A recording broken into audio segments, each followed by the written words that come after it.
You asked and I'm answering. One of our viewers recently asked, what would be the price of silver if we went back to backing our money with precious metals? Let's get into it. Hello my fellow YouTubers and welcome to PapayaCast, the channel where you get the information you need today to prepare for the economy of tomorrow. Most people are familiar with the concept of the gold standard. In the US during the 19th and 20th century, we were on the gold standard much of the time. This meant anyone could take their US dollar and redeem it for a set amount of gold. This gave a guarantee of sorts that our currency had a value that everyone could agree on and would know what to expect in the future.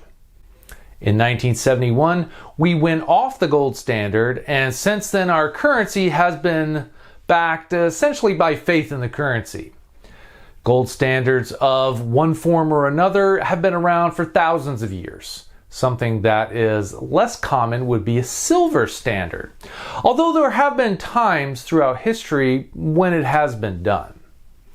Recently, we did a video exploring what would the hypothetical price of silver be if we tried to go back on the gold standard and back up every dollar in existence with gold.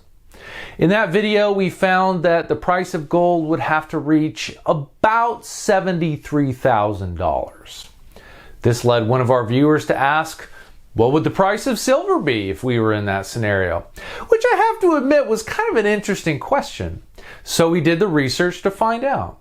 I looked at the historic relationship between gold and silver over the last 20 years and calculated a ratio between the two.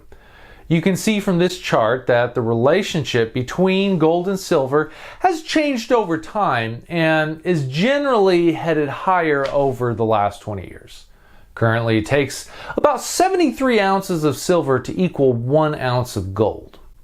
Given the volatility in the historical relationship, I had to figure out a way to smooth that out to help me in the analysis. I used a statistical technique called simple linear regression. I can do a simple linear regression to calculate...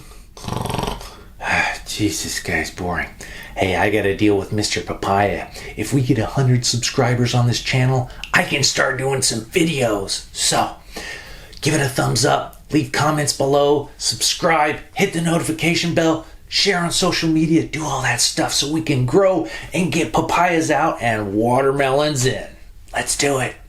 I used a statistical technique called simple linear regression, which is really just a fancy way of saying, how can I draw the best straight line through the really squiggly line?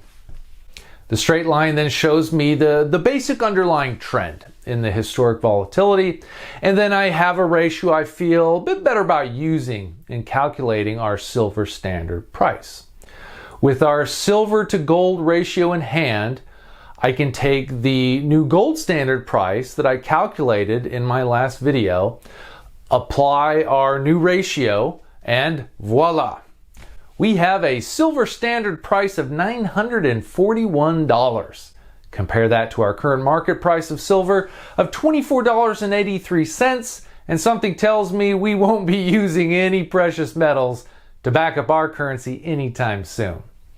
If you found this episode useful, please give it a thumbs up, and I hope you will consider subscribing to this channel so we can continue to deliver you more valuable insights about the economy and how it will impact your life. If you didn't find it useful, go ahead and give it a thumbs down and let us know in the comment section below that using historically sound methods to create faith in our currency is foolish, and that we should keep on printing and spending money faster than the general population can figure out what we're doing. Either way, I'll see you in the next video.